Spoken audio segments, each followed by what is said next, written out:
new goals. The new century also brings a very familiar challenge. Beat this man and you could become the first EA Supercross champion of the 21st century. A simple plan, very difficult to execute. It's EA Supercross from Anaheim next.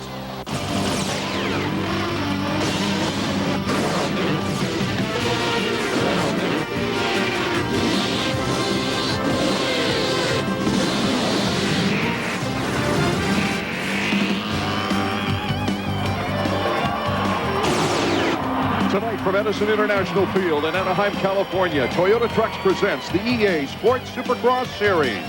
Hello, everybody. I'm Art Ekman. For the Supercross fan, the season's opener is like Christmas and New Year's all wrapped up into one evening.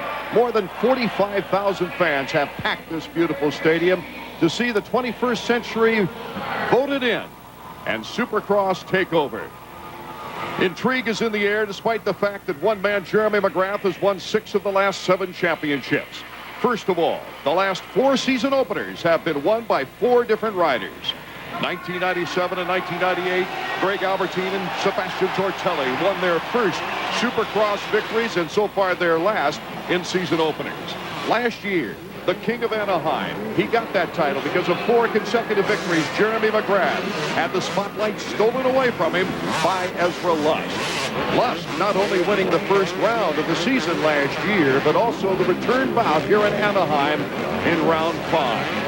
That Ezra Lust Jeremy McGrath rivalry was expected to be intensified here this afternoon in Anaheim. However, in the second practice session, Ezra Lust crashed into 2 other riders, breaking a collarbone. It is highly likely he won't be able to ride in tonight's race. Catching up with him just after the incident was our Davey Coons. Thanks, Art. It didn't take long here in Anaheim for a big story to develop. 2-time defending Anaheim champion Ezra Lust was involved in a 3-rider pileup in practice. He is out for tonight, and he's out indefinitely. I started out over in the Kawasaki pits with John Down to find out exactly what happened with the crash. I think Albie just slid off the face of the jump and cased the next one and kind of crashed, and I had kind of seen the whole thing, so I kind of cased the thing behind him, but I managed to stop, before I hit Albie's bike, so I was kind of stopped and just getting ready to kind of find my way through, and I guess Ezra was coming up behind us. He didn't see the whole thing, and he just kind of plowed right into me. I was actually still sitting on my bike at the time, but Ezra, I guess the flagger wasn't standing there or whatever, and got a little road rash there, That's Ezra's axle bolt right there, I guess. I kind of have a little mark on my back from that too, but I'm all right though. Well, they'd thrown a little water on the track and, came out of a turn taking the normal line that I usually take and hit the jump, and my rear wheel just slid right out from under me, and I ended up going down with nothing too serious, and then it looked like there was a bit slow on the flagging, and John Dowd ended up crashing into my bike, and then Ezra came right after that and crashed into his, and didn't end up being too good.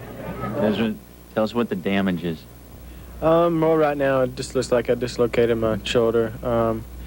It's not really bad. Dr. Chris Berg and from back home is here, and he thinks that it's going to be okay. It's just, when you do something like that, you just strain the muscles, I guess, and that's really what's hurt me right now. Just swollen up pretty good, but it's going to be okay. I don't think I need any kind of surgeries or anything. So I'm just, unlucky something like that would happen.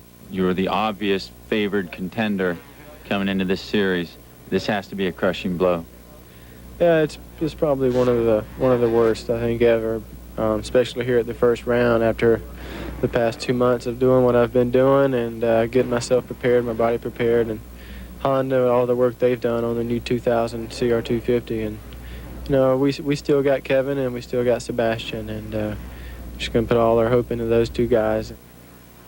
David, what a frustrating situation this is for Ezra Lust. What a blow to Honda, because for the past 2 seasons, Ezra's been the runner-up in the championship. So of all the guys, it looked like Ezra had the best chance to knock Jeremy off that #1 spot, and now he doesn't have the opportunity. And knowing Ezra Lust, we've seen him ride in pain. Last year in San Diego, he got landed on his shoulder by Greg Albertine, still won the event with Jeremy breathing down his neck the final few laps. So it must be pretty bad for him to sit this one out. Jeff Emig is in the house, but of course he broke both wrists on New Year's Eve practicing for tonight's season opener and will be out for perhaps the entire season. So before the season starts, Jeremy McGrath has everything going his way.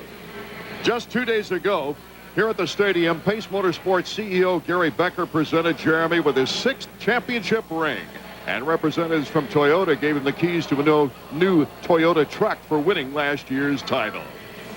We'll be back with the action on the track when EA Sports Supercross continues from Anaheim, California.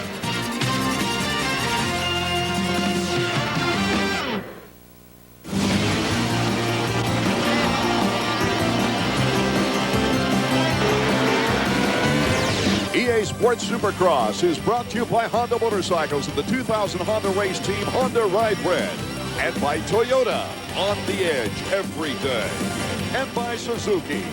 During Suzuki Fest 2000, get $400 worth of free accessories and great financing on selected models. Welcome back to Anaheim, California for the opening night of EA Sports Supercross. What a grand way to begin the 21st century with another sellout crowd here in Southern California. The riders are at their line right now getting ready for our first qualifying heat of the evening. The qualifying procedure for Supercross begins with 2 qualifying heats. The top 4 finishers at each heat get the choice gate selections, earning the spot in the main event, where the rest of the field then proceeds to the semifinals. Finishers 1 through 5 transfer from the main event out of each semi. The 2 spots at the gate remaining going to the top finishers in the last chance qualifier. Tonight, David, these riders have a lot to think about. It's a very busy first round track. I've talked with some of the guys, and they don't really know what to call it. It's very unorthodox layout. There's some obstacles out there that are very different from what they've seen before, and even if the timing is just spot on, it's still a little bit abrupt. Let's check in with Davey Coombs, trackside. Well, I'm down here. I got to tell you guys, the track is a little slicker than it might look from where you see on your screens because they watered a little bit earlier. It's not rained in California for a while, so I don't think the guys are used to it. I think you're going to see a lot of slips and bobbles tonight. Here in the first heat, you see Mike LaRocco, who's coming off such a fine season, number 5. Number 16 on his new team, Team Kawasaki, John Dowd. Also in this heat, Damon Huffman, Kevin Windham, David Villemin out of France, now running for Team Yamaha. Jean-Sebastian Waugh from Canada. Tyler Evans, Koiketa from Japan. Michael Brandes, a 125 rider, is getting some 250 time here before the 125 East opens up, as is Brock Sellards, number 18, you might see there. And Stefan Roncada from Menifee, California, by way of France. Yamaha of Troy's rider also testing the 250 waters. It's good to get his feet wet a little bit and just be in competition. Old friend of ours, Kyle Lewis, in this lineup, David. Number 112, looking pretty sharp in practice. Japanese national champion coming back over here to the United States. 30-second board is up when that goes sideways. The gate will drop from 5 to 10 seconds, and we will be underway. The EA Sports Supercross Series for the year 2000 is just moments away from beginning. Let's watch and listen.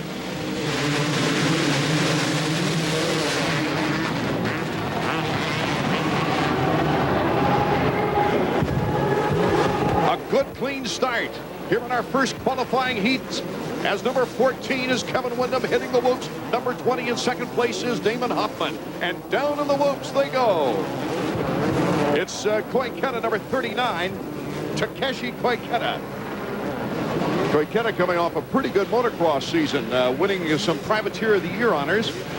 Here's Kevin Windham, number 14, and Damon Huffman. It's good to see him back with Team Suzuki now, doing well after a trying year last year. That's where he had all his success in the 125 class, winning his championships. Second and third, both riding with new teams. Ezra Lusk was supposed to be in this heat, but is not racing tonight after separating that shoulder. Damon Huffman, number 20, a 2-time 125 champion. Has had his problems with injuries and getting back into the flow. Number 18, Brock Sellards, FMF, the 125 rider, trying out the 250s here tonight. He's been really fun to watch on the 250. It's the first time I've ever seen this.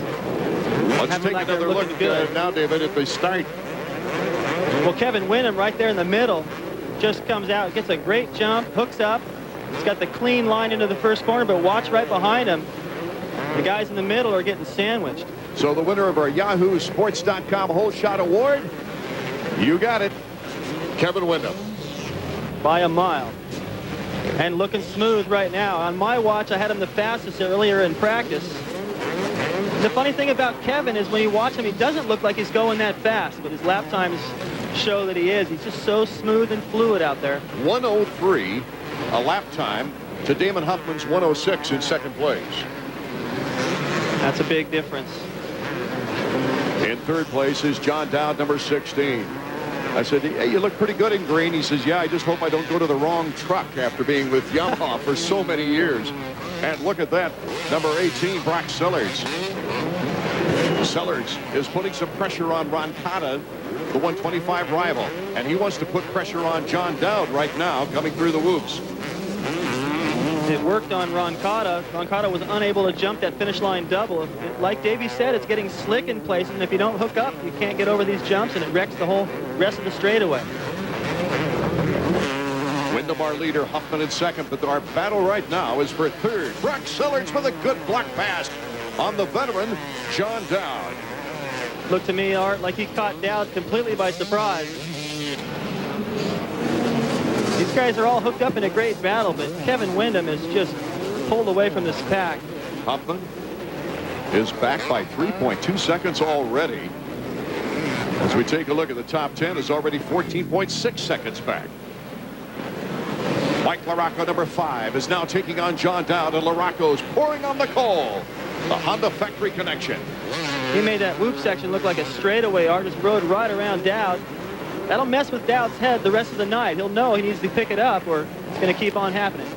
Mike LaRocco going into the 4th spot now. Remember, the top 4 make it directly to the main out of this qualifying heat. Dowd struggling once again through that whoop section, and now Roncada is able to get back around. It could be arm pump. These guys get tight early in the season. It's pretty chilly out there. It's hard to get warmed up. And so Wyndham is still our leader. Remembering that only 4 of these riders will take it directly to the main. We'll be back with more in a moment. Welcome back to Anaheim, California. The first qualifying round as Kevin Wyndham, number 14, is way out in front. Let's check in with Davey Coombs. The high hopes over at Yamaha for David Villeman, the Frenchman they brought over. I got to tell you, his debut went bad in the second corner. He got knocked over the hay bales. He's not going to qualify directly in this heat race. He's going to have to go to the semi. So Wyndham, number 14, though, is really clipping him off, David. Art is riding beautiful. I haven't seen a mistake yet. Watch his timing. Perfectly onto the downside, right there to the outside. And he's not using that inside groove that's developed through the whoops right there. So Kevin seems to be able to ride anywhere on the racetrack right now. Wyndham would love to use tonight's race as a launching pad for a breakthrough year of a great season. There's our second place rider, number 20, Huffman. LaRocco, number 5, and third.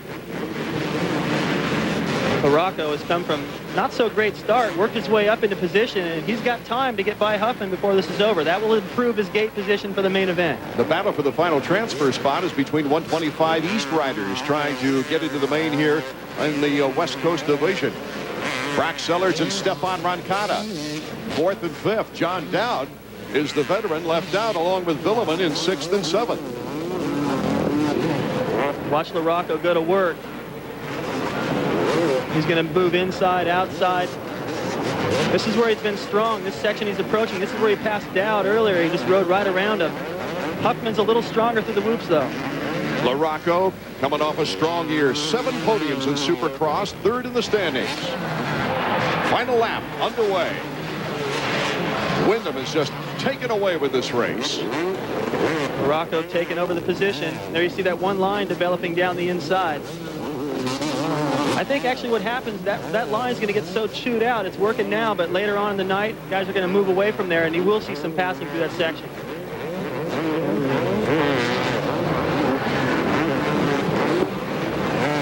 Look at the timing, LaRocco right onto the backside of that double jump.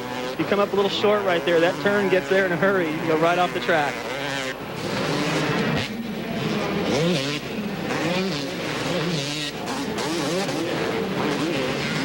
Mike LaRocco skying past Jean-Sebastian Waz. We go back to our leader, Kevin Wyndham.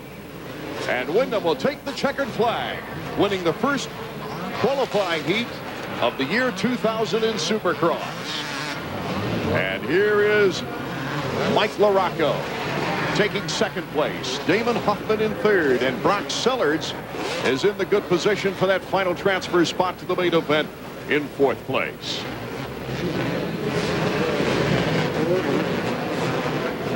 So here are the four riders that make our main event right off the bat from the first qualifying heat. The guy in the bubble left out is Stefan Roncada. And Villeman, Lewis, and Roncada will have to go on to the semifinal round. Let's go down and check in with Davey Coombs. Well, I'm down here with a guy who'd much rather be out on the racetrack on a motorcycle. Four-time national champion Jeff Emming. Jeff, tough break, 2 broken arms. Yeah, on December 30th, I was out practicing, you know, just really getting things together, and really feeling strong on the bike, and just came up a little bit short on a small jump, you know, nothing major. And just the way that I hit and the way that I leveraged my wrist, it broke my wrist on both sides. What's the prognosis? When are we going to see you back on a motorcycle? Well, I've got 5 weeks in cast above my elbow, short cast after that, and then I'm sure a certain amount of rehab. But I'm fortunate that theedgesports.com is sticking behind us in North County Yamaha. They've got a team together, and so I'll have something, you know, what to come back to when I decide to get back on the bike. We'll look forward to it, Jeff. Back upstairs. It's got to be, even though he's got a smile on his face, David Bailey, a very frustrating situation after he is a former champion in 1997, taking the title away from Jeremy McGrath, and then having some real tough times of it, and he's on the comeback trail. And to have that happen. Really unfortunate. I watched him at the Supercross in Vegas. He won that one. He seemed to be back on track. I talked with him earlier. He was so happy with the way he was riding. His lap times at the Yamaha track were as fast as McGrath, and he felt like he had the whoop sections dialed in. It's just too bad he doesn't have a chance to prove it. With a very happy Kevin Windham right now is our Davey Coombs.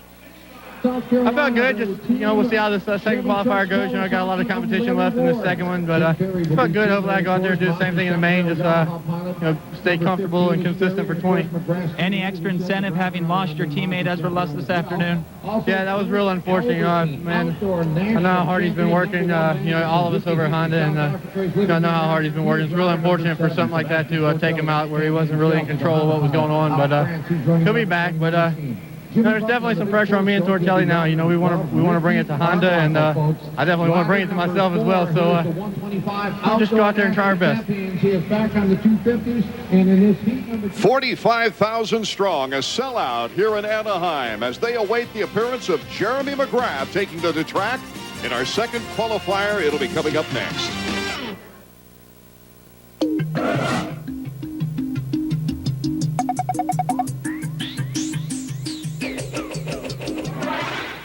Seattle round of the 1999 Supercross season was full of great race action and a first corner pileup that left a half dozen major stars, including McGrath, Emming, and Lusk, on the ground and out of contention.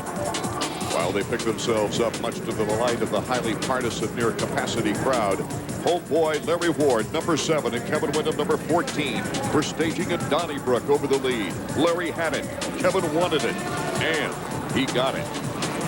But hey, the Seattle Kingdom is Ward country. With the crowd cheering him on, Larry Ward hung tough. Through a set of rolling jumps, Ward got the inside line. And at the end, Windham had nowhere to go. While Larry Ward pulled away, the field caught up to Windham, and a major warfare broke out. The rider in blue, number 6, is John Dowd. He passed Windham for second. In the closing laps, LaRocco caught Dowd, laid a little shoulder on him, and took over second place. When Larry Ward crossed the finish line, a Supercross era ended. The Kingdom, slated to be torn down in the year 2000, had been a regular stop of the circuit since 1978. It was fitting then that the final race was won by the hometown hero.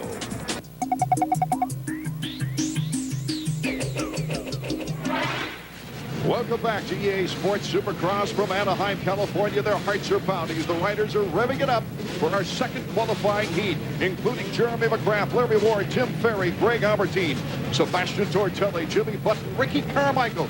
This field is loaded for the second qualifier. There's about 9 guys in this heat race that could feasibly win it.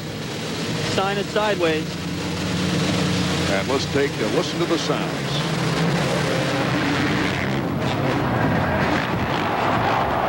And going flying off the track. Was it Jimmy Button? Yes, number 12, Jimmy Button in the 4-stroke, along with Greg Albertine, number 7.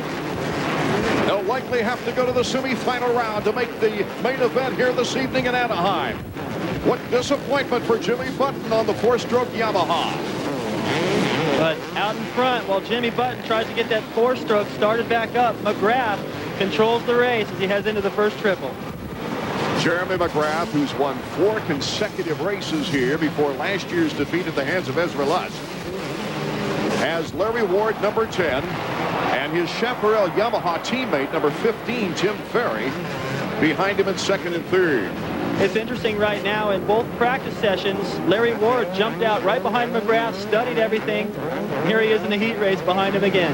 Let's take another look at that start. Well, I've never seen guys shoot off through the first corner the way they did. Had nowhere to go, went right up over the banking, through those tough blocks.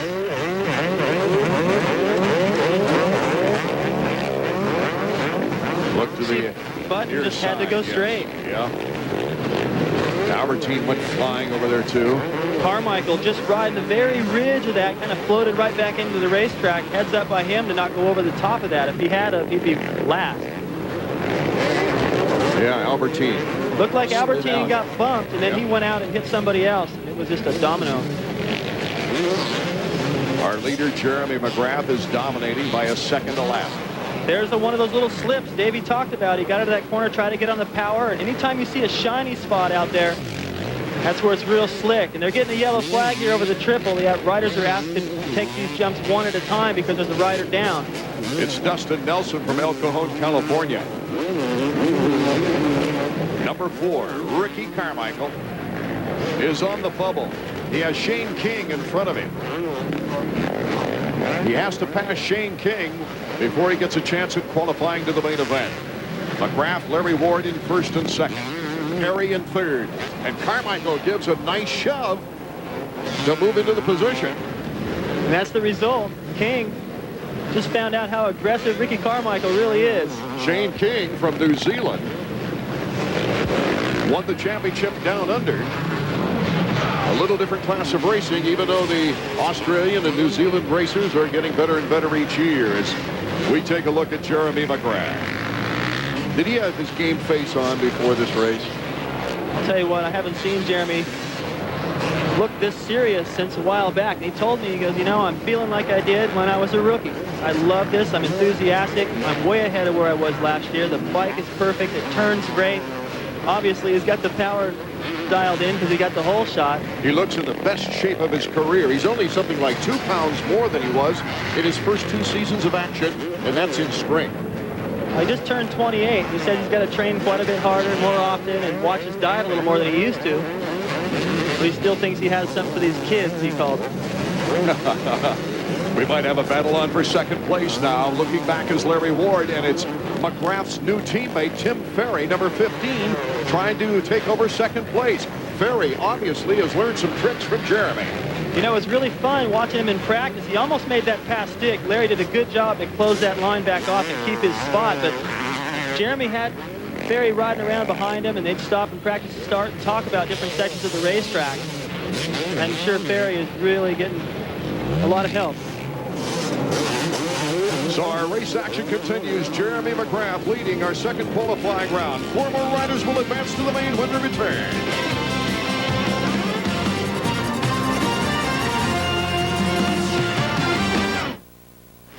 Welcome back to Supercross in Anaheim. Jeremy McGrath dominating the second qualifying heat. He's never looked better. Well, I think he's looked as good, though. That's the guy is just amazing. Right here, that whooped out double jump. He just rides right up through there the way Kevin was in the first heat, like they're not even there. He and Kevin are definitely in a class by themselves tonight. They get off together. We're in for a great battle. Tim Ferry, his teammate, in second place. Larry Ward in third. Ricky Carmichael is in the final transfer spot. Here's number 4, and here's how he got there.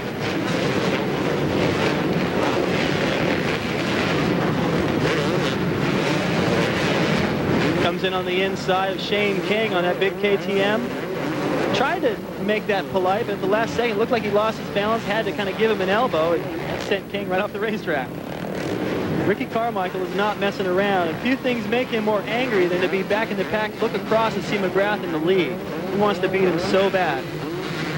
White flag lap, final lap here in our second qualifying heat. One of the all-time great 125 riders, Ricky Carmichael, trying to adjust now to the 250s as we take a look at our leader, Jeremy McGrath.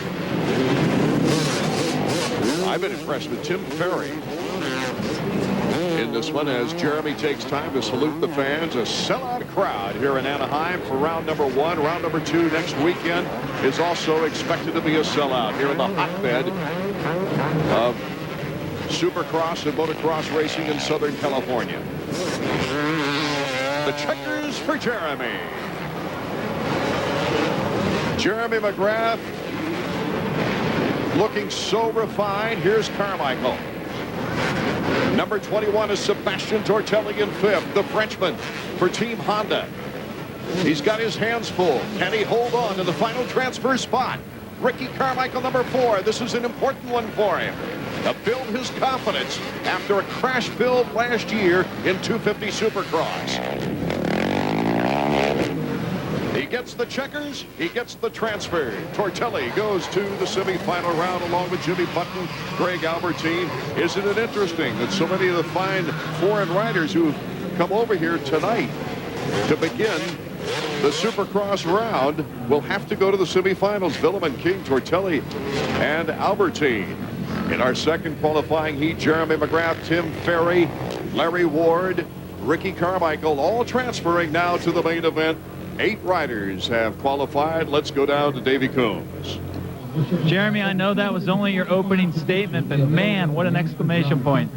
Well, Davey, I've had a lot of time off, a lot of time to think about what I was doing over the summer. And, you know, I started riding in September, and I wasn't so sure. I was kind of shaky, crashing a lot, and we've been working hard. I have Gary Semick's back out here with me to train with me, and he's been out here for 6 weeks now.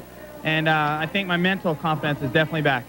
Well, David Maley made the comment that you already look as good as you ever have. You got your fighting weight down. You're riding like this is the middle of April. Yeah, you know, the last couple of years, notoriously, I haven't been a great starter in the beginning of the season. I kind of get the ball rolling, and then I finally pick it up in the middle. And I'd like to bring back the old Jeremy McGrath and try and win the races right off from the beginning. A closer look at Jeremy McGrath's career when EA Sports Supercross continues. These aerial pictures from the Goodyear blimp are courtesy of Dunlop, the #1 tire for motorcycles. And Joel and Fabian are up there. Thanks for stopping by, guys, and giving us those great shots over Edison International Field here in Anaheim, California. 45,000 strong. Seeing in the second heat, Jeremy McGrath take the victory easily. Year after year, Jeremy keeps raising the bar in talent. And for the first time in his career, he didn't even compete in the National Championship Motocross Series, but he's in the best shape of his life.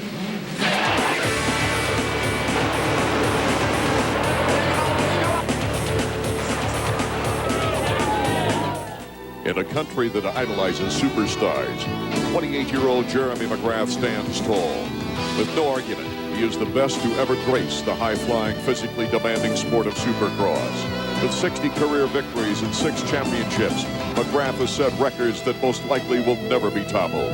His fame blossomed in the 125 class, where he earned championships in 91 and 92. 1 year later, as a rookie, he shocked the Supercross establishment by winning the first of his 6 250 crowns. What was different about me is a lot of the guys in the 125 class, you know, they set their sights maybe a little low. You know, they start with the amateur stuff and they want to win that 125 championship, and then once they do that, they're like, you know, I'm there, I'm already there. You know, all I could think about, no matter how many races I was winning in 125, all I could think about was getting to that 250 class, because that was the premier class. I wanted to be there. I wanted to race with the best guys, and I knew inside that I had it and that I could do it. The next 3 years, McGrath and his factory Honda earned 3 more titles. The combination appeared unbeatable. McGrath then shocked the two-wheeled racing world by leaving the Honda factory team. In 1997, he rode a Suzuki to second place in the championship standings behind Jeff Emig.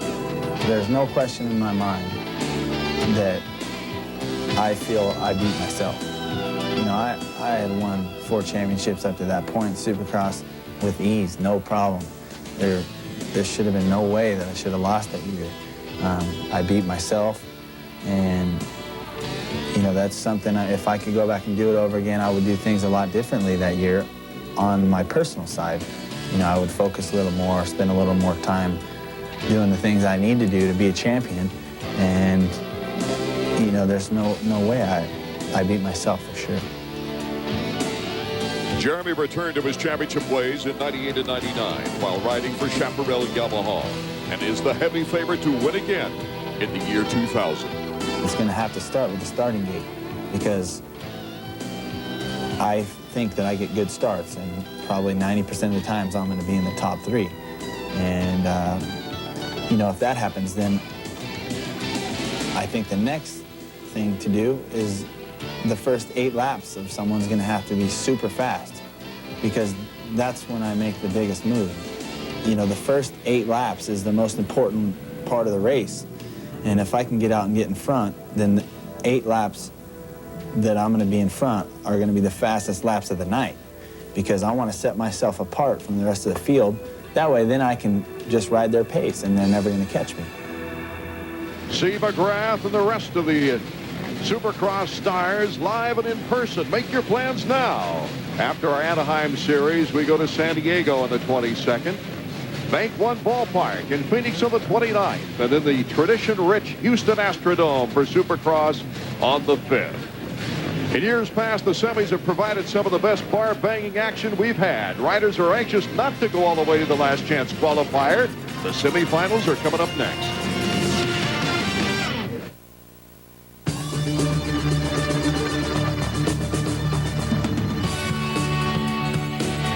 On this week's Honda Close-Up, we take a look back at a young man from El Cajon, California, who was born to race. Coming up through the ranks, Rick Johnson established himself as one of the sport's biggest superstars. RJ tallied 28 Supercross wins, one more than the great Bob Hanna, and the all-time record until broken by Jeremy McGrath. From Supercross and motocross to off-road racing and ASA Stock Cars Rookie of the Year, Rick Johnson, born to race. This week's Honda Close-Up.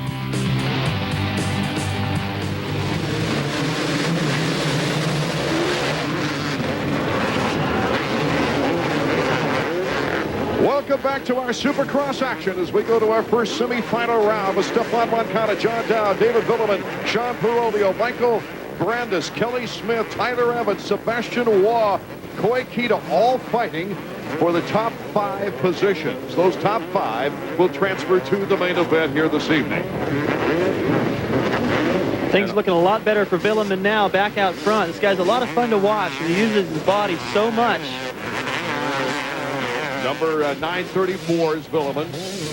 A big number, but he likes to use that lucky number from last year. This is his first full-time year in America's Supercross with Team Yamaha. He came in second in the GP motocross scene in the 250s last year. Here's John Dowd, number 16, trying to hold on to that number 2 spot with number 31, Sebastian Waugh. Sebastian Waugh out of Canada, David. That's a real contrast in styles from Villeman back to John Dowd. Villeman, a tall, lanky guy that's all over the bike like Spider-Man. And then you got Dowd, who's short, stocky, a little bit stronger, rides a lot more muscle, stays a little stiffer on the bike. Waugh and number 27, Michael Brandis, battling for 3rd, but Tyler Evans in 5th. And Sean Perolio on the bubble in 6th. There's 27, Brock Sellers. And 45 is Tyler Evans. Evans in 5th. Looking to catch up on things with Perolio, number 104 on the Kawasaki. And joining us in the booth, it is our great pleasure to announce as the motorcycle racer of the century, not just the decade, the century, Kenny Roberts. Kenny, it's good to have you here. Thank you. You used to do this stuff? Well, I never did this stuff. I'm kind of glad I didn't. Yeah, but you could drag your knee on pavement at 100. These guys can't do that. Well, I'll tell you, these guys, I have a lot of respect for these guys. I used to do this to stay in shape, and of course we still do it. My sons do it. It's just an awesome sport, and it's great for what we do. Speaking of your sons, you've got to be proud of Curtis and also Ken. They're doing very well, and they're still learning, obviously, and you know, I really can't say anything right now. They're both doing very well. What about future plans for you? Well, I don't have any. I'm trying to grow old peacefully, but haven't really done that yet. Just got injured the other day for something that I shouldn't have been doing, but nothing yet. I'm still watching the kids. Okay, and thanks for dropping in and saying hello to everybody. Congratulations on that terrific award. Well, thank you. Rider of the Century. Yeah, it's, I kind of thought I was done with the awards, but it was nice when I heard about it. It just came off good. Our first semifinal round is Billiman in the lead, Dowd in second, Brandis in third. We'll be right back to see who will jump to the main event out of this semifinal round when we return. Art Ekman, David Bailey, Davey Coombs bringing you the action from the semifinal round now as David Billiman, number 934 out of France. Outstanding technique, good timing. He has just run away with this semifinal. And the last lap white flag is out. It is Billiman. John Dowd still holding on to second place. Michael Brandis in third. Tyler Evans in fourth. Law in fifth. And on the bubble is Stefan Roncano, 125 rider.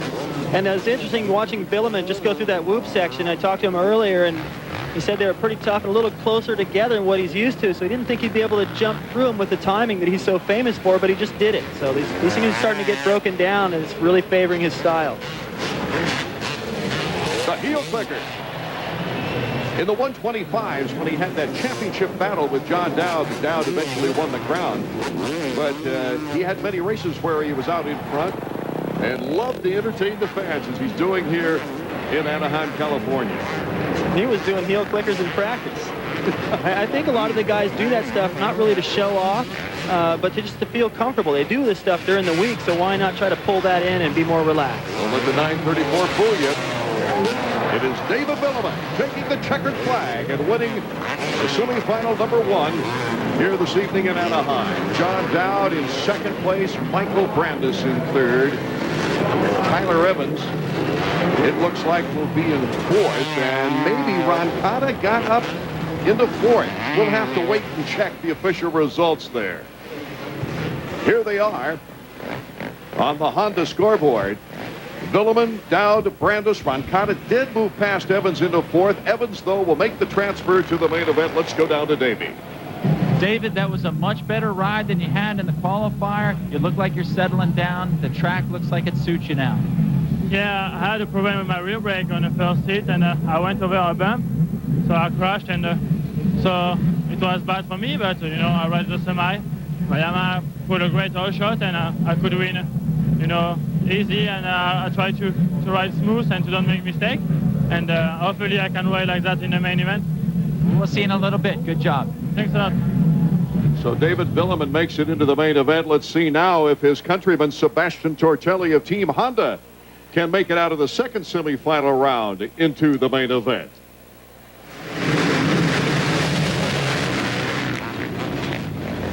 Second semi is underway with Tortelli, Voss, Lawrence, Albertine, Goodman, King, Bovoli, Blinkley, Button. He's on that four-stroke, and several others trying to make the main event. Grayson Goodman has the whole shot and the lead.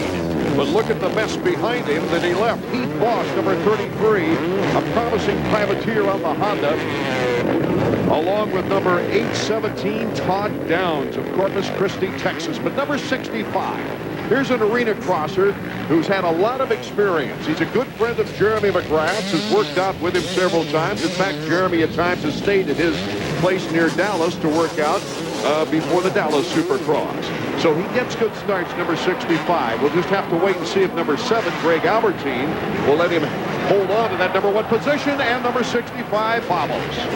Well, I was just about to say, Art, that I used to school Grayson Goodman at my place back in Virginia, but now I don't know if that's such a great comment. Anyway, you know, he was always afraid to jump things. He'd come up to him over and over and over and not jump him. Now he's not afraid to jump anything. Very brave out there, a lot of experience. So Albertine, the big question this season, of course, will it carry over that magnificent story of his performance in last year's Nationals after injuries and frustrations plaguing his 5 seasons in America? He predicted that this was going to be his year, 1999 in the Nationals, and he went out and won the title.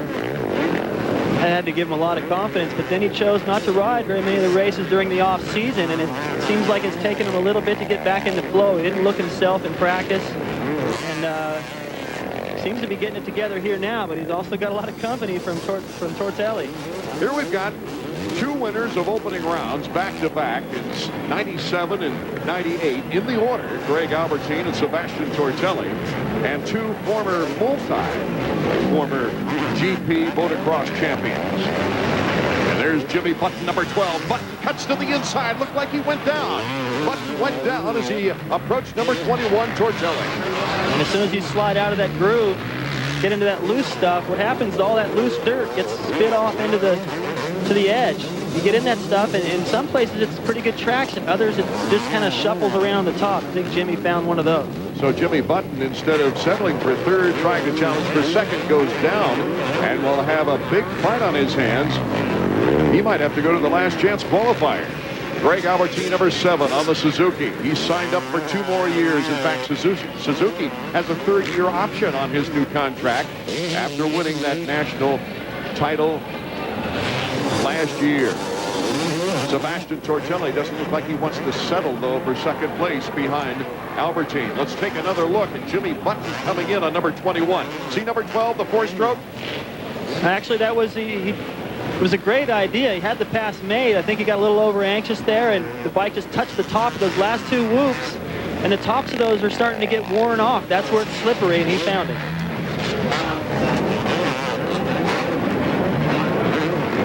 Well, the opening night of EA Sports Supercross continues as we see this battle for first place when we return.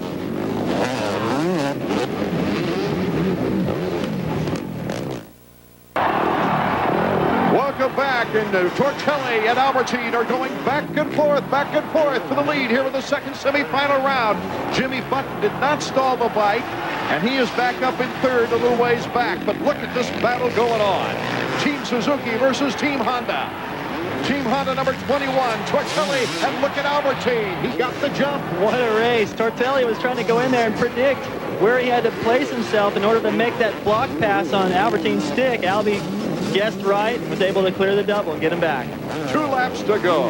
That was a scary moment back there in the beginning of that sequence. Tortelli had made a pass. He landed off one of the jumps in neutral, almost went over the handlebars. Great save. That had to probably mess up his concentration a little bit.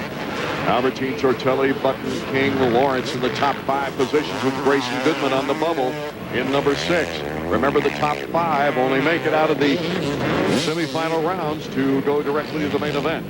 The rest go to the last chance qualifier, and only 2 riders will get the last 2 gate positions out of that.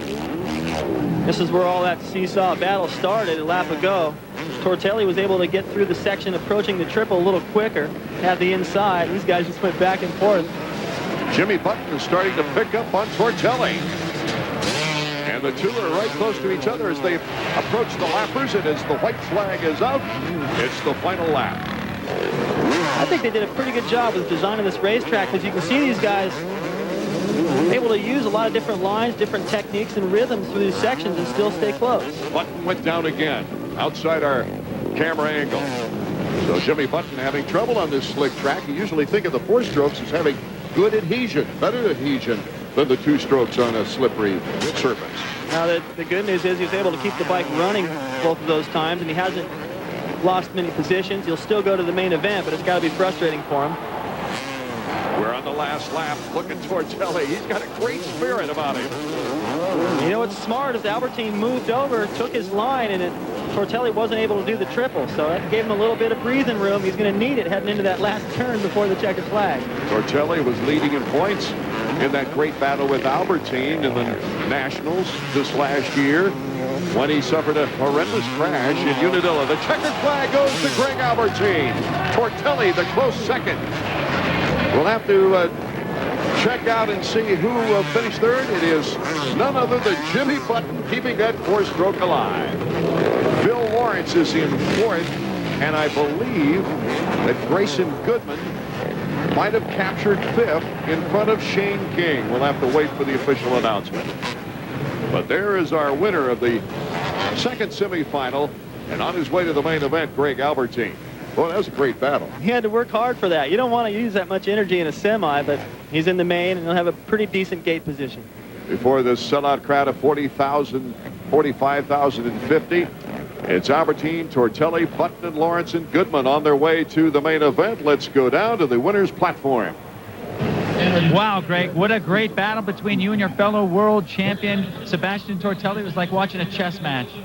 Well, Sebastian was going really well. I think he had some faster lines than me at the back section, but I've kind of figured out where he was going a little faster and tried to pick it up, and just held strong and put my Suzuki up front.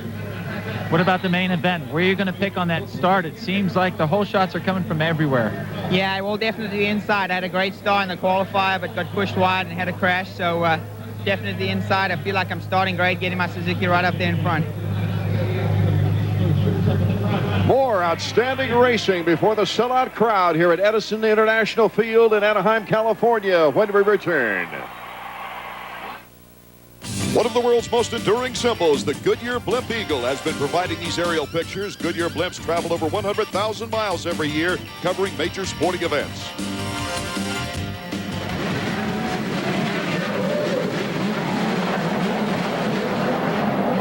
Davey, we're almost set for the start now. The 30-second board is up for the first 125 race of the 21st century. We've got Greg Schnell, Lionel Pingree. These guys have got to be the favorites, with Danny Smith in there, maybe thrown in as well. But we're just about ready to go, and these guys are getting nervous. They are. The gate's sign is sideways. Check it out from the blimp.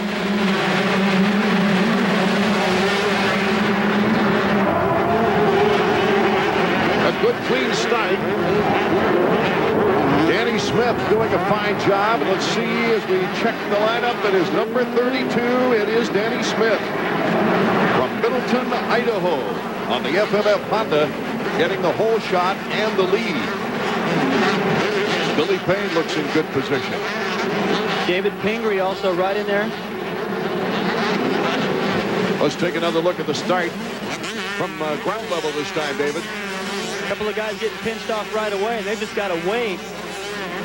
The guys from the outside have that faster line into the corner. The inside guys got to get on the brakes. That's safe. Everyone on the outside gets pushed wide into those tough blocks. A good tight battle going on.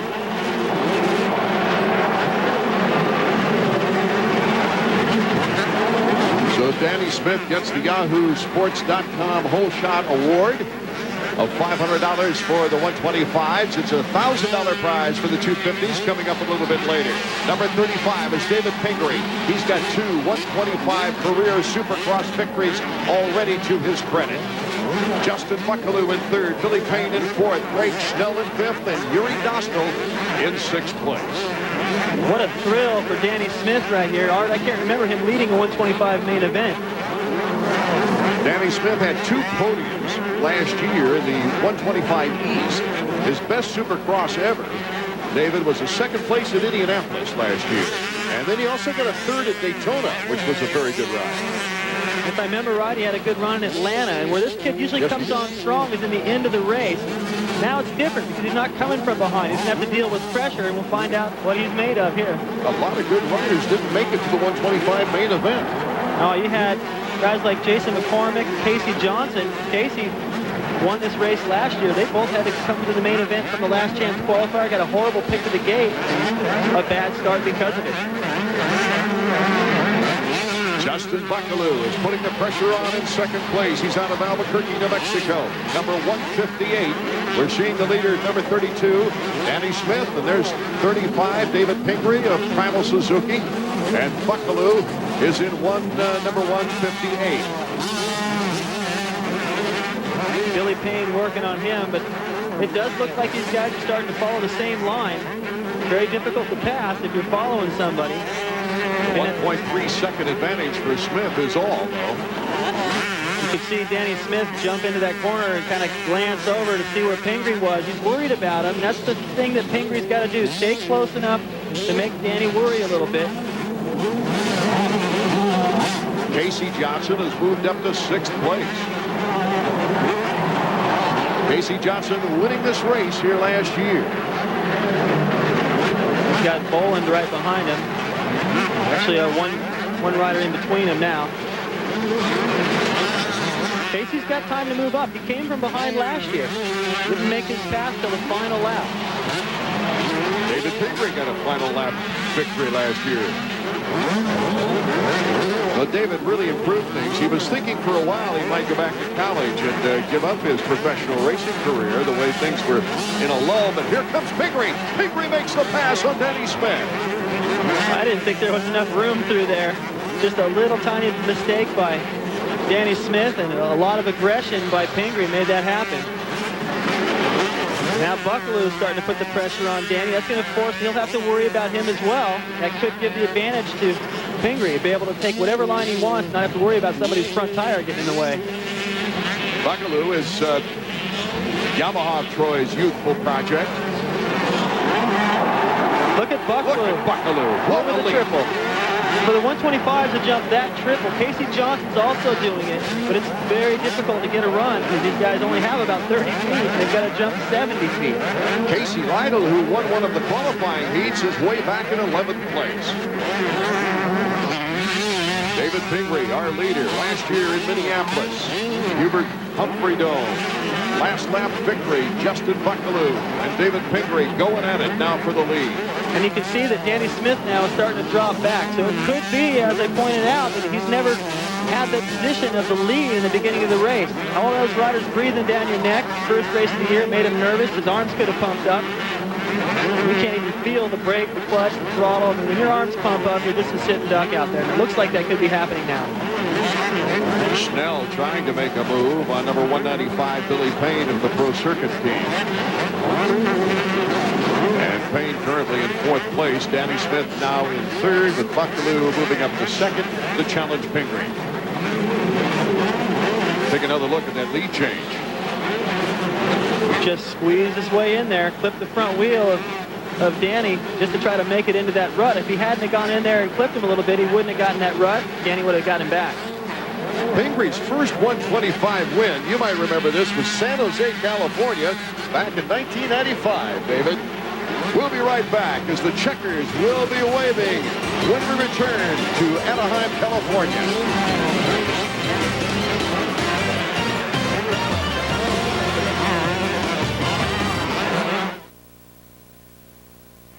Welcome back to our 125 main event now as David Pingree and Justin Buckaloo battle for first.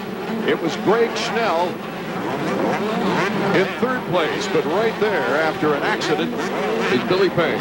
You can see it looks like he's in a little bit of pain. He went off the track. He's approaching this double jump that's full of whoop-de-doos. Hits a tough blocks right there. Gets a little bit too close to the edge of the racetrack. Seemed like he couldn't let go of the bike. He just got drugged. Like those bull riders, they can't get loose. You want to get away from that bike when you're crashing. So a horrible break for Billy Payne out of Simi Valley, California on the Pro Circuit ride. He's moved down to 15th place now. Trying to get back up to speed in those whoops. Let's go back to our leader now, David Pingree. I'll tell you what's interesting is there's plenty of time for Buckaloo to catch the leader Pingree we're looking at right now, and the way he's doing it is he's jumping this triple over here on the far side. Pingree didn't jump at this past lap. Buckaloo did. He closed the gap even more. David Pingree, number 35. He really stepped up things toward the end of the Nationals last year, as he did during the Supercross season. 8 laps to go. That's plenty of time. They're going to start encountering a few lap riders. That could change things. Let's check in with Davey Combs about Buckaloo. Davey. Well, I got to tell you, I'm really impressed with Justin Buckaloo. This is his first ever pro race. Guys, he got hurt last August at Loretta Lynn's, which was supposed to be his last amateur race. He sat on most of the fall. And I got to tell you, it's like Yamaha Troy bringing in Ernesto Fonseca last year. Looks like they got another winner on his hands. And think of this. We've been making a big deal about that East Coast rider, Travis Pastrana. He hasn't ridden a Supercross yet. Buckaloo might steal some of that guy's glory. Oh, this is exciting. Eric Keogh, their team manager, and Yamaha Troy, and the owner, Phil Alderman. Here's the battle for third on. Side by side we go. I'll Tell you what, I've just shifted my energy over to Casey Johnson right now. He's the rider on the move. I believe he's the fastest rider on the track. Number 29, Casey, going down twice during the qualifying heat, having to go to the LCQ. Casey Johnson moving up the ladder to 4th. He's now moved into 3rd. David Pingree, Justin Bucklew, Casey Johnson is our order. With number 32, Danny Smith. You see him in our picture now. Seems to have regrouped a little bit. Trying to battle Schnell for 4th. There was only a couple of laps there that really caught Danny off guard. A lot of riders went by him.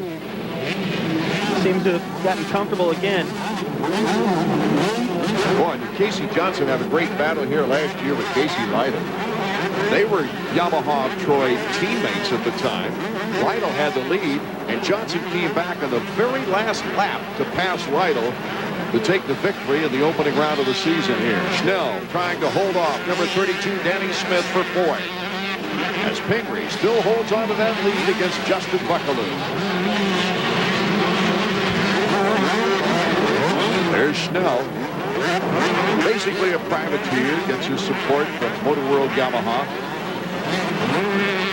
You know, last year about the midway point, if somebody would have told me, I think Casey Johnson can win this thing, I would have thought, no way. He's in the same position again, about the same distance back from the lead. Buckaloo's down. Bucklew going down. The yellow flag is up. So Casey Johnson has a chance to move up one more notch.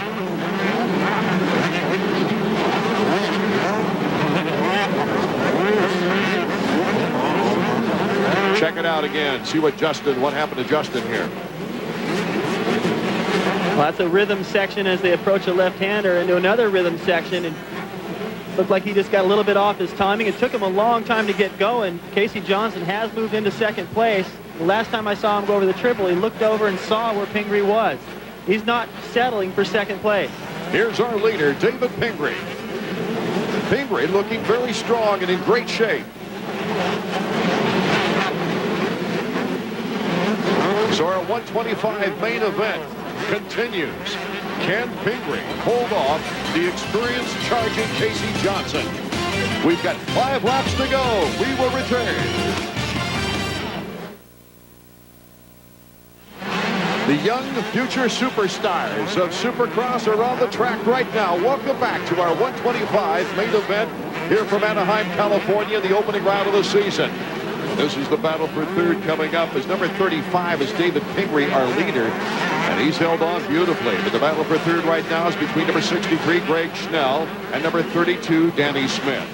Casey Johnson is in a lonely land there, David Bailey, in 2nd place, about 8 seconds behind the leader. I'll tell you what, though, what a ride. And coming from the last chance qualifier, a lousy pick to the starting line for the main event, a bad start because of it.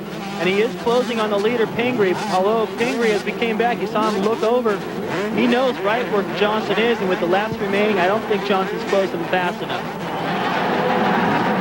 Here's the battle for 3rd still, as Schnell just won't crack. Danny Smith, number 32, trying to pick up in the whoops. Schnell's riding a fine race. Does so much for your confidence when you start the season off with a look at the lead. Good start, good clean race, battling with the front runners. There's a lap rider going down. Looked to me like Schnell cut across the inside of that corner. It wasn't a fast line, but he's really starting to think about what he needs to do to keep Danny Smith back there. Only 3 laps to go here for the 125 main event. Schnell's got to be smart and strong. As Danny Smith, we've seen him hop over a corner to take away a position in a race. Whatever it takes.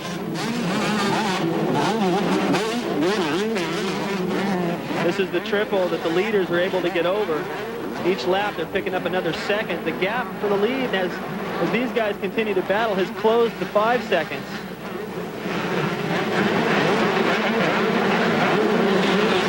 This is the part of the race where you're starting to get tired. The concentration, lap riders, the track's getting slick.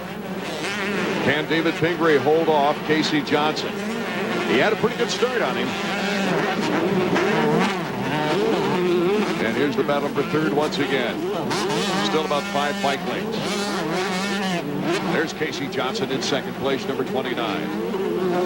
You know, and if he ends up in second, Art, I think he'll take it. I think he'll be pretty happy considering how the day began, really. He didn't look that great in practice. He struggled in the heat race, went to the last chance, barely made that. A sour evening for Talon Boland. The pro circuit rider went down. Never known for being a Supercross rider, however. Talon came through and gave Ricky Carmichael quite a challenge during the Nationals. There's your leader. The final lap is underway for David Pingree. Pingree looking for his third 125 Supercross victory. Oh, and a little wheelie off that one. I don't think he meant to do that. Probably got his heart rate a little bit higher. But David's pretty experienced. He's won before. He's challenged for the lead. He knows what he needs to do is just be smart in his final lap, not make a major mistake, and he should be able to win it. The Primal Suzuki rider has got Roger DeCoster looking wide-eyed at him right now, because Pingree is coming through in the first race of the year. Decides to play it safe over that triple. He had a couple lap riders in the way. Luckily, he had enough cushion on Johnson. This is turning out to be a good story for David Pingree, whose career he thought was almost washed up. Taking on the lap riders. Look out for trouble. Putting a hand in the air. David Pingree takes the checkered flag. Like he was on a Sunday ride instead of Saturday night. Casey Johnson in second place. That'll put him in good stead points-wise for the 8th race 125 West season. Greg Schnell in third, taking the checkered flag. There was a time, like you said, where his career was in question. He broke his leg badly at press day in San Diego one time, and it looked like he might call it quits, but what a comeback. The happy Pingree taking a victory lap. It's Pingree, Johnson, Schnell, Smith, and Shane Bentley doing a fine job. He has not had much Supercross time, and he moves in to the top 5 for that pro circuit team of Mitch Payton. Great way to start the season. I mean, it started a lot earlier for him because he was originally scheduled to ride in the East. Yuri Dostal in 6th. Talon Boland came up to 7th with Jason McCormick in 8th. Christopher Gassler and Billy Payne rounding out our top 10. Let's check out Davey Coombs now as he makes his way toward the podium. Oh, man, Ping, I know this one's got to feel good right here in front of everyone in Anaheim. I know you've been working all winter long for this. I have, man. I mean, I've been working 6 years long for this. I've had a lot of injuries and a lot of things keeping me back. And man, we worked so hard. I'm so happy for my whole team. It feels great. I know last year you won that finale in the 125 West region in Minnesota. Gave you something to work off of. You come out here, you're the points leader, man. Yeah, I mean, I can't even tell you how good it feels. I'm shaking right now, you know, and it feels great. Fantastic ride, David. Thank you. Thanks a lot. So David Pingree breaks the Yamaha string of 4 straight 125 wins here at Anaheim, California. Casey Johnson, John Dowd, Kevin Windham back-to-back wins in 1996 and 97. Pingree is the man of the hour in the 125s. Time is near for the greatest Supercross racers in the world to rev it up. The 250s hit the track when we return. On the VA Sports Supercross from Edison International Field at Anaheim, California. Our main event getting ready. There's Greg Albertine with the helmet on, anxiously awaiting the start of the first race of the year. Let's take a look at the starting lineup now for tonight's race. The 2 heat winners, Jeremy McGrath and Kevin Windham. Tim Ferry, McGrath's teammate, right up there, along with Mike Larocco, Larry Ward, Damon Huffman, Ricky Carmichael in the main event, along with 125 rider Brock Sellards, who made the main. David Villeman, Greg Albertine, John Dowd, Sebastian Tortelli, Michael Brandis, Jimmy Button on the 4-stroke. Another 125 Eastern rider making the 250 main event, Stefan Roncada, Phil Lawrence, an old-time veteran who came up with Jeremy McGrath in the old days. Tyler Evans, Grayson Goodman, Jean-Sebastian Waugh, and Heath Voss. That's a powerful lineup for our first round of the year, David. It is, and just to think that we were actually missing a couple of guys, and it's still that strong. We haven't really lost much in terms of the depth and the talent. Carmichael is surprising me a little bit right now. He said he was tight. He looked at so far. There's McGrath. He's never tight. He's loose. Skip Norfolk just walked away from him, his old mechanic at Honda. I'm sure he probably gave him a couple little words there to make him feel comfortable, but I don't know that Jeremy really needs it. He's starting right next to Kevin Windham. This should be interesting. That should be a great start, these two. Kevin Windham is known for getting outstanding starts from the Supercross gate. Well, you got two guys that get outstanding starts, and then number 5, LaRocco, right next to him, who's managed to pull a couple of hole shots here and there and has improved his starting ability, but tonight it hasn't been that great. We'll see if he can pick that up in the main event. They're to the inside of the starter box. Carmichael's just to the other side. So if they all get off even, Carmichael's going wide into those tough boxes again. That could be a that's dangerous... something to watch for, yes. And the great crowd is awaiting to see if anyone can master Jeremy McGrath's performance. 32nd board is up. There's Jeff Stanton, part of the Team Honda crew. Right next to Roger DeCoster. And we're almost set for the first Supercross of the 21st century. As soon as the board goes sideways, they'll be revving it up. Number 16 is John Dowd. Let's check out the sights and sounds of our start.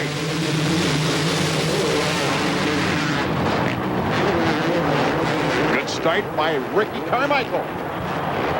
He's got his teammate Larry Ward right there in tow. That should help him relax a little bit. Windham to the outside, number 14 on the Team Honda, with Mike LaRocco a good start, and Jeremy McGrath is in 5th position. Behind Mike LaRocco, I might add. You don't see that too often in the opening lap. There's LaRocco, number 5. Number 1 is on the chase. Bonus for Carmichael, though. Anytime you can get a hole shot, you look over your shoulder and you got your teammate right behind you. It's so much easier to relax and get in your flow. McGrath already going to work, staying low off the triple. Here comes Windham. He's really pressuring Ward for second. As we see McGrath trying to pick up on LaRocco. Thought he had him passed, but LaRocco was able to hold him off. Doesn't really matter the opening lap. McGrath has got the leaders in sight. That's all that really matters. He's got the speed. Here's the battle. Ward boxing out Windham. Windham is really trying to move up into second place there, as Ricky Carmichael is currently in first. This could be a big confidence move for Ricky Carmichael. A podium here in the opening round. Look at Sellers coming down the inside of McGrath. Makes the pass. Sellers, number 18, rubbing a little plastic with Jeremy. Jeremy gets him back, but that was close. Jimmy Button right behind Jeremy McGrath. Art, I really didn't think after watching practice that LaRocco looked that sharp. He has really picked it up tonight. Let's take a look at who won the YahooSports.com Whole Shot Award, $1,000, Ricky Carmichael. Just edges out Larry Ward. Good clean start. I was worried after that heat race when everyone went down. I think everyone was a little bit careful about that in the first corner. No one wants to start the season crashing in the first corner. The battle for second is on. Larry Ward sees Windham cut right in front of him before the jump. And there's McGrath right on Ward's tail. So Windham dishes it right back to Larry Ward in the same place, picks up the spot, but while they change back and forth, Carmichael's pulling away. Ward was leading after a hole shot here last year and faded to 18th. He's right behind Kevin Windham right now, and Ricky Carmichael is starting to pull out a lead, a 2-second lead. Think about this. Carmichael injured himself at the Paris Supercross not that long ago. Has probably had less time to prepare for this opener than the guys he's racing with right now, and he's looking pretty flawless so far. So McGrath has gotten around LaRocco. And here is the battle on with Larry Ward. McGrath making it look easy, passing Larry Ward. That was just a matter of Jeremy being so much, I don't know what the word is. The guy's got about just a percent on everybody. Everywhere on the racetrack, he's able to stay a little bit lower, a little bit tighter, always in the right line. And it was just picking up a foot here and a foot there that allowed him to get the edge on Larry Ward. Jeremy McGrath looking near perfect as he pursues Kevin Windham. Windham in second place behind Ricky Carmichael here in the first main event of the year 2000. Whoa, Windham cutting in front of McGrath in this tight battle for second place. These guys' reflexes are unbelievable. As close as they get to each other and how easy it would be for one of them to clip the other and go down, they still don't. It's amazing. So the former six-time champion, the defending champion, draws the cheers of the fans here in his backyard, Anaheim, California, making the pass into second place. And you wonder, how can Jeremy make a pass on somebody as skilled as Kevin Windham? The long legs able to soak up that takeoff on the triple. Jeremy still stayed lower and got that pass done. So now, in the crosshairs for Jeremy McGrath is Ricky Carmichael. I'll tell you, really, it's so important for Carmichael right now to not get flustered about Jeremy. Even if he's able to gain on him and make the pass, Carmichael needs to start the season with a podium finish. There you see the interval between their leaders, Ricky Carmichael and Jeremy McGrath. And here's the battle between Mike LaRocco and Kevin Windham. Windham winning a heat very impressively, and LaRocco looking very smooth all weekend in practice. Smooth, but I didn't think he had the speed these guys do, and right now he's showing it. Kevin Windham had a faster heat race than McGrath, not by much, but a little bit faster, and McGrath rode right around and pulled away and has closed the gap on Carmichael. And here comes LaRocco. LaRocco springs over number 14, Kevin Windham. The Honda factory connection beating Team Honda at that one. And look at McGrath. He's starting to pull up close now to number 4, Ricky Carmichael. Carmichael's first try of the 250, less than stellar last year. Can Carmichael hold off the charge? We'll find out right after these words.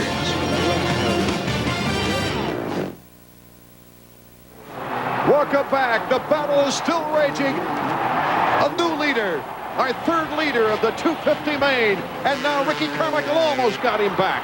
That was close. Carmichael ran in there with his front tire and probably just touched the edge of McGrath's boots. This is the opportunity Carmichael's been dreaming about ever since Tampa last year, where he had the hole shot, and a great opportunity to win the race right here. Maybe he can pick up the pace and learn a little bit from Jeremy, find out what lines, what things that Jeremy is doing better to be able to click off that much time of RC's lead. Carmichael, of course, one of the great all-time 125 riders. He was the first rider to sweep a Supercross 125 season. And, of course, he tied Mark Barnett's all-time 125 record for the national wins with 25 career 125 national wins. Carmichael on the outside tries to make it close once again. Wants to put the heat on Jeremy McGrath. Can you believe this? I can, because I've spoken with Carmichael quite a bit, and he will not settle for second. Carmichael retakes the lead. Oh, Jeremy caught the rear wheel on one of the jumps. Controlled it well, and bar to bar we go once again. This is how you beat McGrath. You challenge him. You don't let him go. Ricky Carmichael, even McGrath retaking the lead, looks back at the young man from Havana, Florida. And look at LaRocco. LaRocco's getting into the scene. We got a three-way battle going on right now. So smart by LaRocco right there. He realized he had his line cut off. He decided, oh, I'll just back off here a little bit. Didn't lose hardly any time.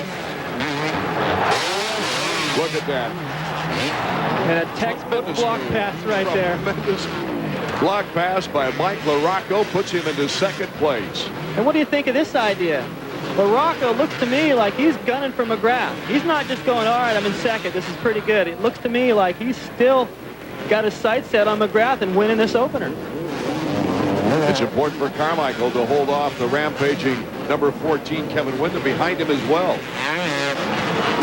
Always vital to get a good start in the point system here in the first round. Looks as though Windham has regrouped just a little bit. Seemed like he fell off the pace that one lap. Lost a lot of time. He may have kind of got comfortable again. 7 podiums in Supercross last year for this young man, or for Mike LaRocco, as we switch to Jeremy McGrath, our defending champion. 4 consecutive wins here, but he has not won at Anaheim for 3 years. And he's starting to draw a good lead now on Mike LaRocco. As you see, LaRocco number 5. 4 is Ricky Carmichael. Number 14 is Kevin Windham, trying to get the podium spot. This is going to turn out to be the battle. I have a feeling it looks like LaRocco doesn't have a chance to catch McGrath unless he makes a major mistake. So this is going to be the focus, I believe. Windham still has something left for Carmichael.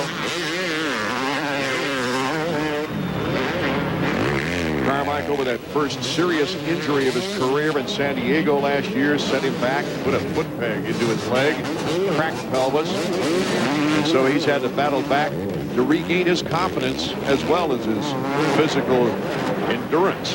And endurance is going to play a part right now. He can't afford a mistake against Kevin Windham.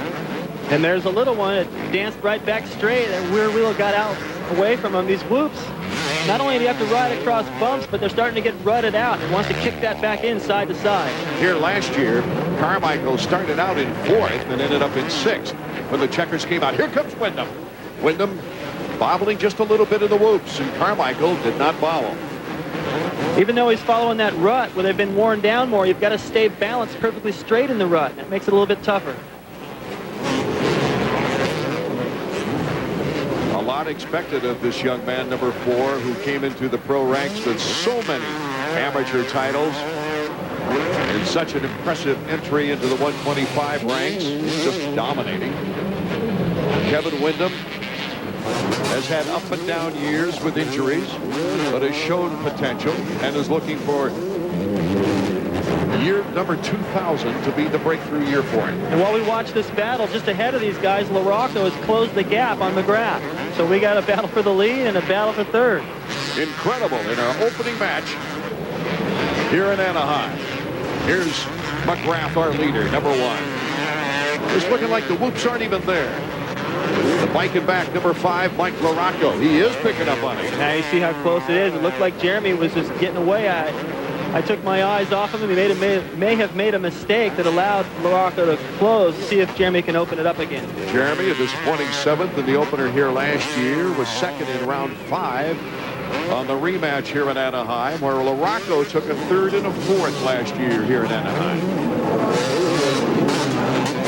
Best race between these two guys in St. Louis, I believe, last year. LaRocco out front, challenging McGrath. Here we are at the opener, and he's doing it again. His career has just been revitalized. Unbelievable. Last year, he just came back to life. His starts have improved. It's what he needed. The guy is so strong, and Jeremy knows that LaRocco does not mess around the last 5 laps of the main event. That's where Jeremy really needs to have a little bit of a cushion, because I guarantee you they're going to have to deal with lap riders, and if LaRocco's close enough to take advantage of a bad decision by McGrath, that could be the difference. 3rd and 4th in position, Ricky Carmichael and Kevin Windham. 9 laps to go here in our 250 main event. 20 laps for the 250s. And an easy move inside. Kevin Windham makes the pass on Ricky Carmichael. Looks to me like, if you watch Carmichael's style as he came into that corner, it looks like he just sort of settled. He looked almost as though he went wide on purpose, knowing Kevin was right there. Just didn't want to deal with all that pressure right now. It could be arm pump, tired, anything. He already has 60 wins in his career. Number 1, Jeremy McGrath continues to lead. We'll check him out when we return from these words. Welcome back to Anaheim, California, where our leader is the Supercross Rider of the Century. That's for sure. And it's only a few days into the century, the new century. And I'm speaking of Jeremy McGrath because he has been near perfect here in the opening round of Supercross in the year 2000. But we've got some tremendous battles going on. Sebastian Tortelli in 5th, Jimmy Button in 6th, and David Villeman in 7th as Windham has just passed Ricky Carmichael. Windham moving into 3rd behind Mike LaRocco. Actually, it looks like Windham because they're wearing the same outfit, riding the same bike, but it's Tortelli who's come from about 10th place and has worked his way into 4th ahead of Ricky Carmichael. You can see how close they all are. Does this ring a bell? Tortelli coming from nowhere in the season's opener, the Los Angeles Coliseum.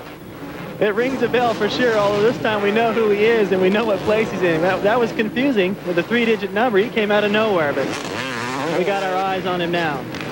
He's worked his way up from mid-pack. So it's McGrath, Larocco, Wyndham, Tortelli, the top four, with Carmichael, Button, and Villeman in a great battle. This could be a three-way battle for fourth. There's Villeman, 9:34 on the outside. Something has had to have happened to Carmichael. Now he's gotten passed by both these guys. Albertine, he just saw moved ahead of him. He could have come up short on a jump, over-jumped something. It's really hard to tell. Without radio communication from the riders to anybody, you just got to wait and see what happens after the main event. But obviously, Ricky is suffering from some problem because he's way off the pace now. Two-team Yamaha riders battling right there. Number 12, Jimmy Button on the four-stroke. And number 934 on the two-stroke Yamaha is David Villeman. Albertine is right behind them with Ward now moving up. Button putting in a great ride, and that's a completely different power plant, the four-stroke versus the two-stroke of Villeman behind him. Lap riders going down, getting back up. One of them was Heath Voss, number 32, but look at this. David Villeman, number 934, to the inside on Jimmy Button.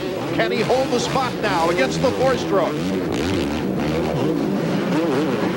Villeman, an impressive premier in his first full year in American Supercross. Now you've got the Frenchman Sebastian Tortelli and another Frenchman, David Villeman. I think Villeman has something for Tortelli before the end of this race.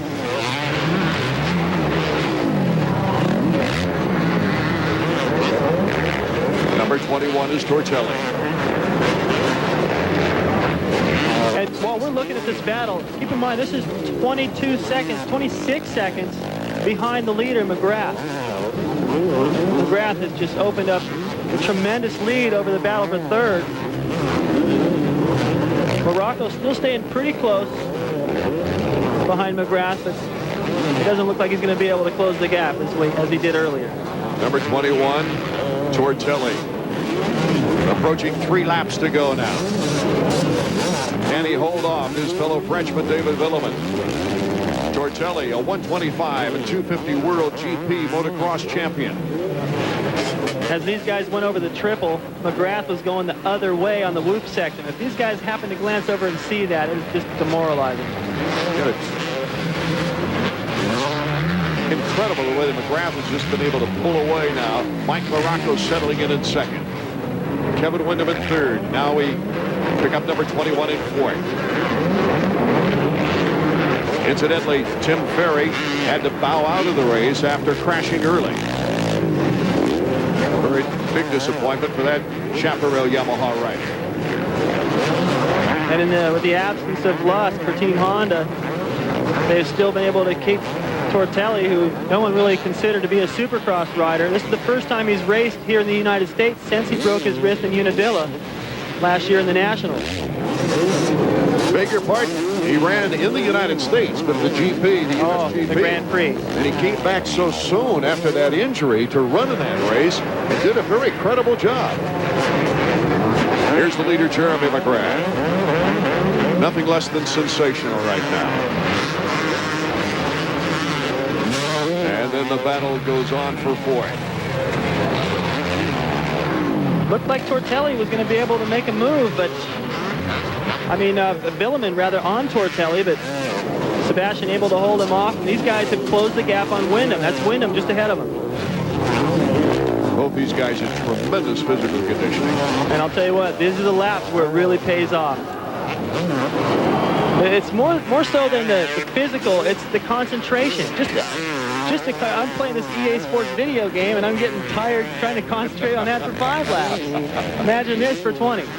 Don't forget, you can see this action live, pay-per-view. The final race of the year from Las Vegas. Check it out as we make history once again with Supercross. Final race of the year in Las Vegas on pay-per-view this year. Final lap, white flag is out. Jeremy McGrath is looking to become a winner for the 61st time in his career. This would be the 8th straight year in his career with a victory.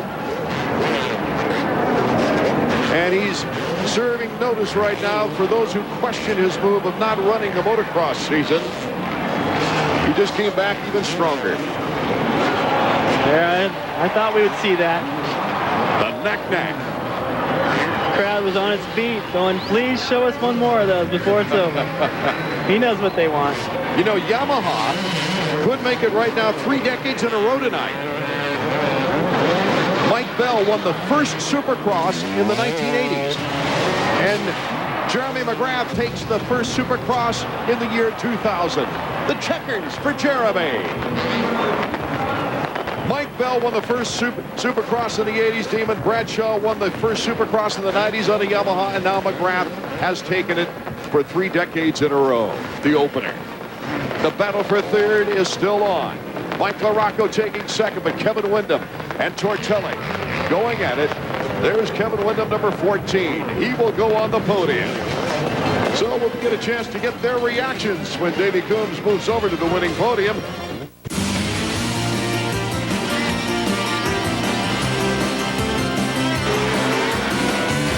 EA Sports Supercross is brought to you by Honda Motorcycles and the 2000 Honda Race Team. Honda, ride red. And by the U.S. Army. Be a part of the toughest, smartest Army in the world. Be all you can be. Also by Suzuki. During Suzuki Fest 2000, get $400 worth of free accessories and great financing on selected models. Jeremy McGrath wins his 61st Supercross. He ties Jeff Ward with winning a Supercross for the 8th consecutive year. Davey Coombs is down near the podium now with those who tried to take it away from him. Kevin, that was a good ride for third place. It looked like a mature ride for you. Are you thinking about the whole series? Yeah, definitely. You know, the later stages seems to be my strong point, and I'm just going to keep going, get up there, and you know, try to keep getting the podiums. I know that's what Jeremy's going to do every time, and you know, I felt good with a little podium ride that time, and you know, just take it from there. Just stay off my head, and look forward to a long season. Good job on the opener. Yeah, thanks a lot. This is the first opening season victory for Jeremy McGrath at Anaheim, despite the fact he's got 5 victories here. McGrath, LaRocco taking second, Kevin Windham also on the podium with the 2 Frenchmen rounding out the top 5. Tortelli and Villeman really giving us some excitement during that race, David. I'll tell you what, Sebastian really picked up the pace when he saw Villeman coming. That was a gutsy ride, and they closed in on Windham. He almost made the podium. Carmichael slipping to 8th. Ward in 9th, and John Dowd rounding out the top 10 in our season's opener. Let's go back down now to the victory podium and Davey Coombs. Well, Mike, I got to tell you, I was pretty surprised by that ride. We were talking about a lot of the younger guys, but you went out there and showed you carried the speed over, maybe even improved on it here in 2000. Well, I tell you what, my AMSOIL competition accessories Jack in the Box team, we're great going into the season. The new Hondas are awesome.